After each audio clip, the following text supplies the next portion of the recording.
예수님의 비유 17강입니다. 하나님의 뜻에 불순종한 종교 지도자들이라는 제목입니다.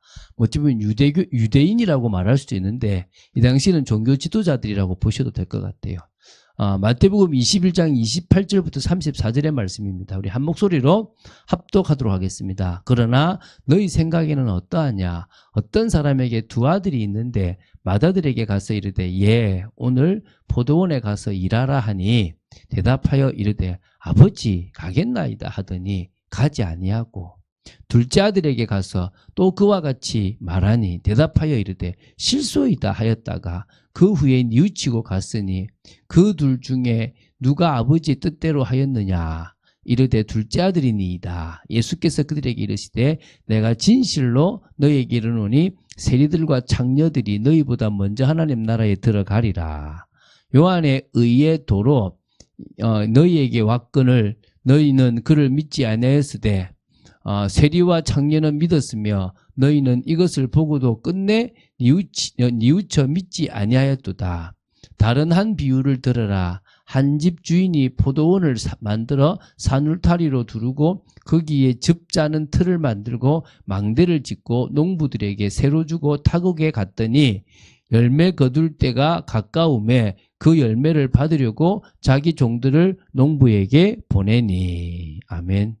사실 두 개의 비유를 다 봐야 되는 너무 길기 때문에 41절까지 봐야 되는데 여기까지만 우리가 지금 보고 이렇게 나누도록 하겠습니다. 자, 우리가 성경을 보다 보면 예수님 당시에 끝까지 회개하지 않고 오히려 예수님을 핍박하고 예수님을 죽였던 종교 지도자들이 나옵니다.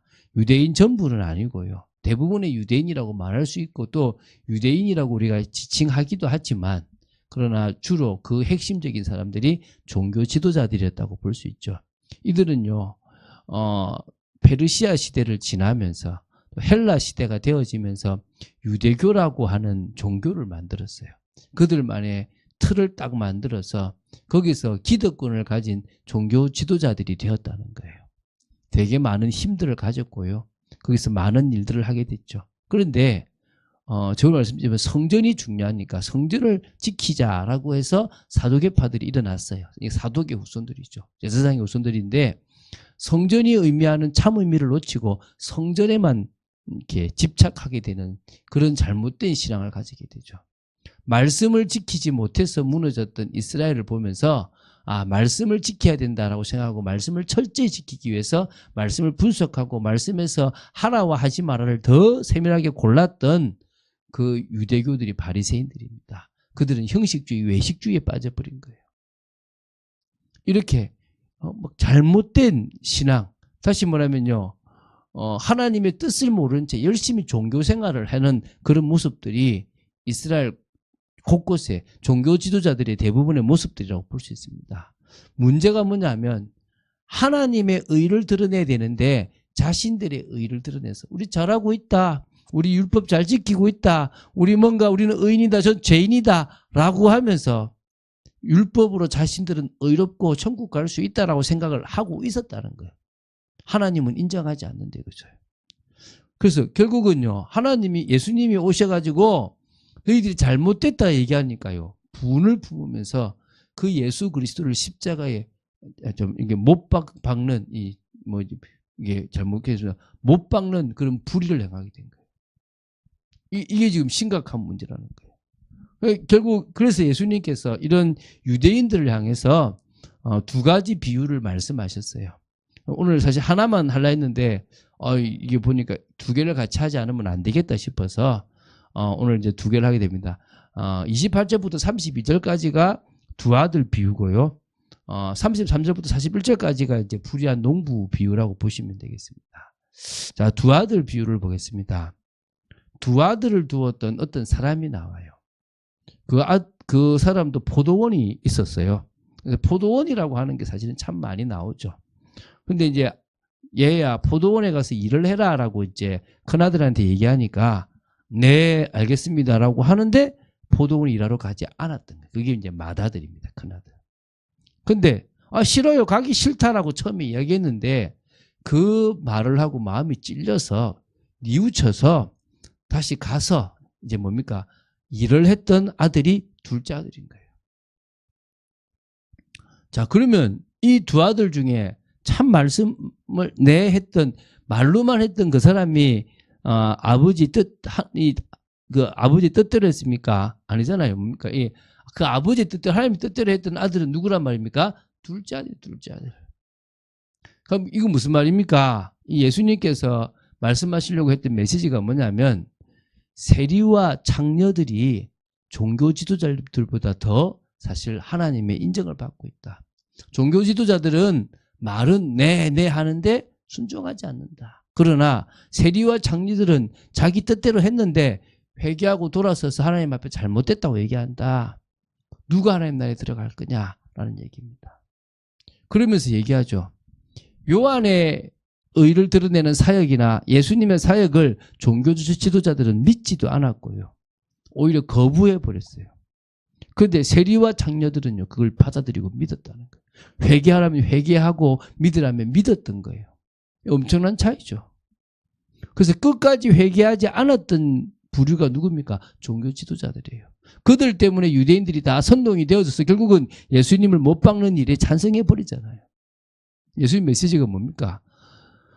순종 잘하는 것처럼 보이는데 순종하지 못하고 있는 모습이 누구의 모습이다? 바로 유대인들의 모습이다. 잘 지키는 것처럼 보이는데 지키지 못하고 있다. 근데 저 이방인들 정말 싫다라고 얘기하고 또 안 된다고 얘기하는 저 못한다고 했던 세리 창녀들이 오히려 더 하나님의 말씀에 순종하고 나왔다. 누가 더 하나님 볼 때 하나님 뜻을 이룬 존재냐? 당연히 저 세리와 창녀들이다.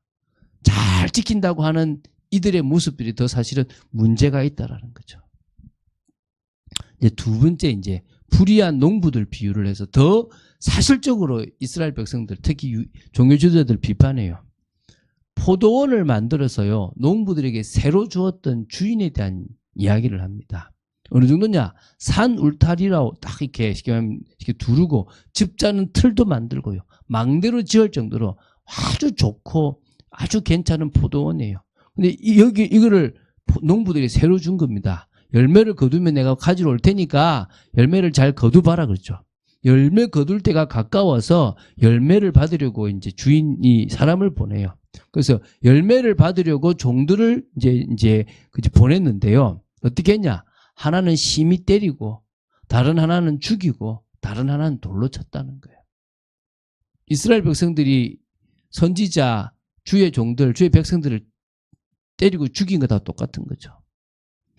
그래서 또 다른 종들을 또 보내봤는데 처음보다 많이 보냈는데도요, 똑같이 그들을 때리고 죽여버린 거예요.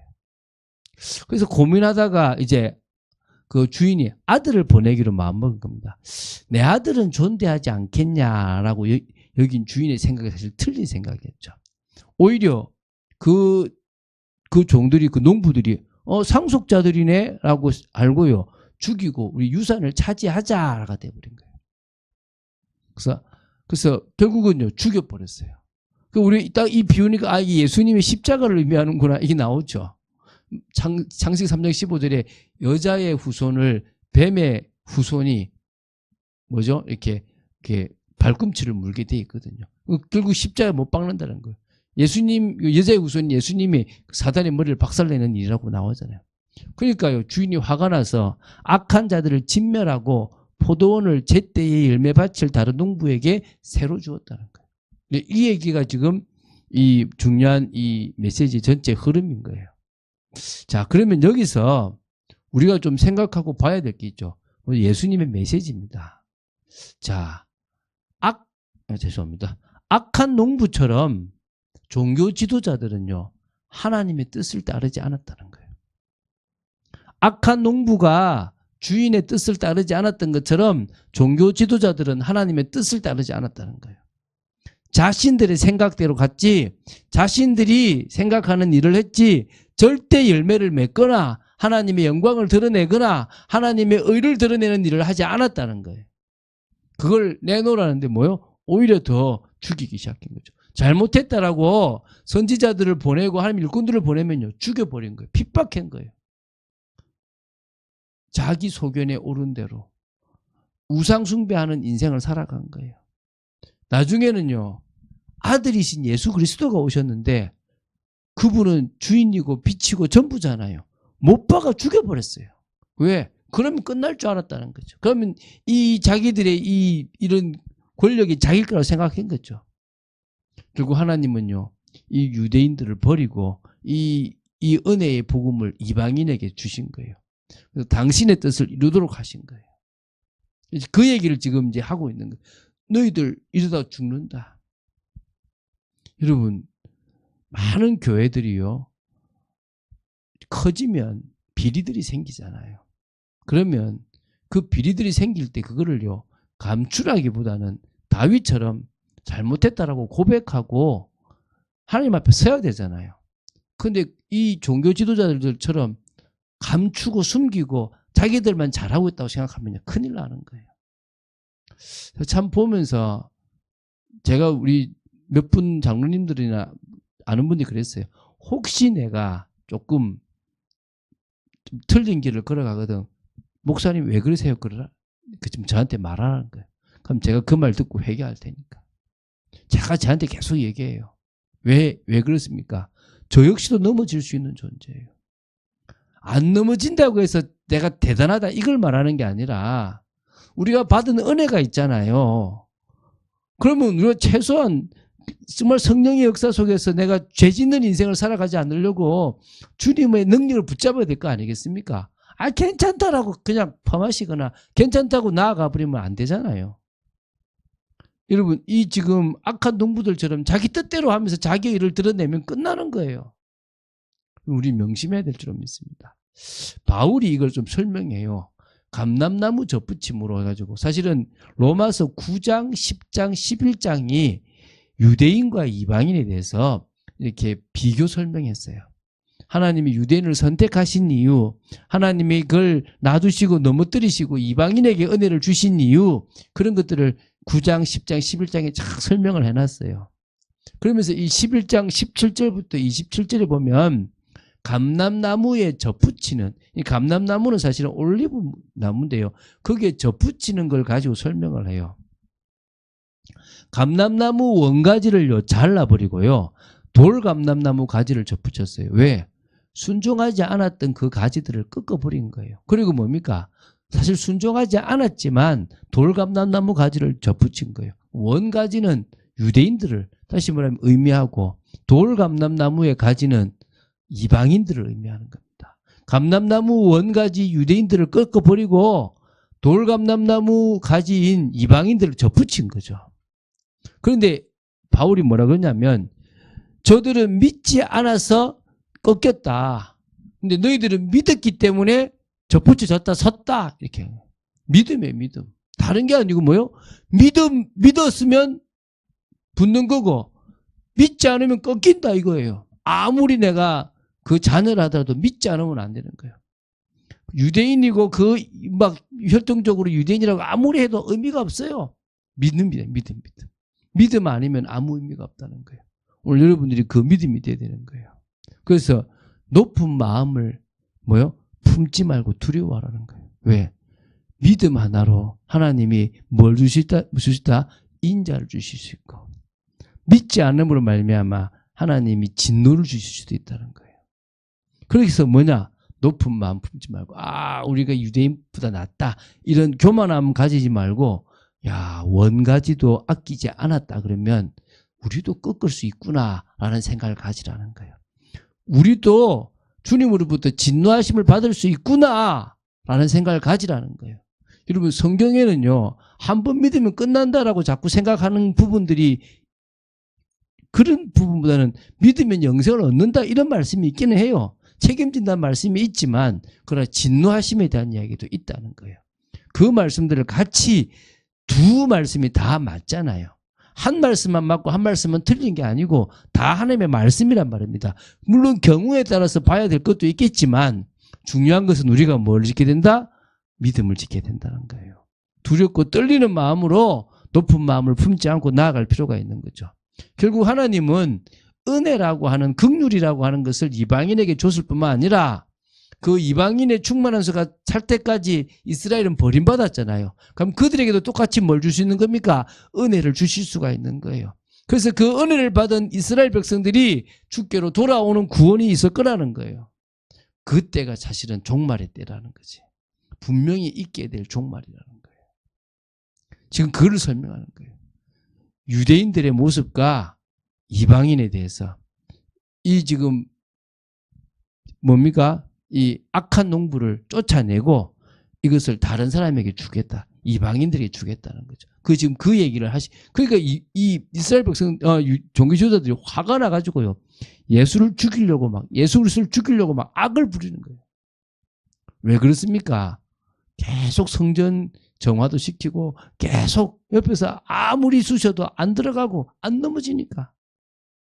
근데 우리는요, 그런 종교 지도자들이나 틀린 사람들처럼 어떻게 죽일까 이 생각하는 게 아니라 깊다.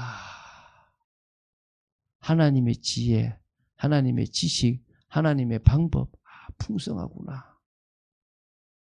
여러분, 이 생각이 여러분 마음속에 있게 되길 바랍니다. 다르구나. 정말 다르구나. 정말 다르구나. 오늘 이 생각을 가지는 게 사실은 중요하다고 여러분에게 말씀드리고 싶습니다. 우리가요, 성경 말씀을 쭉 봐나가면 결국 깊다. 정말 깊다. 하나님의 지혜도 깊고 지식의 풍성함도 깊다. 그것을 우리가 측량할 수 없다. 그 속에서 우리가 구원받았고 택함받고 인도받고 있고 하나님은 이 인류의 역사 5,000년이 넘는 이 역사 속에서 당신의 뜻을 이루시고 계신다. 다 믿어야 되는 거예요. 오늘 그 믿음이 여러분에게 큰 은혜로 다가갈 줄로 믿습니다. 하나님의 역사하심을 보게 될 줄로 믿습니다. 그래서 이 비유들을 보면서요, 예수님께서 하시고자 하는 말씀의 의미들을 여러분 스스로가 잘 깨닫고 누리게 되기를 바랍니다. 이 시간 기도하겠습니다. 주는 그리스도시요 살아계신 하나님의 아들이심을 고백합니다. 말씀 따라가는 축복 속에 또 저희들을 지켜주시고 은혜 속에 또 저희들을 붙잡아 주시기를 간절히 소원합니다.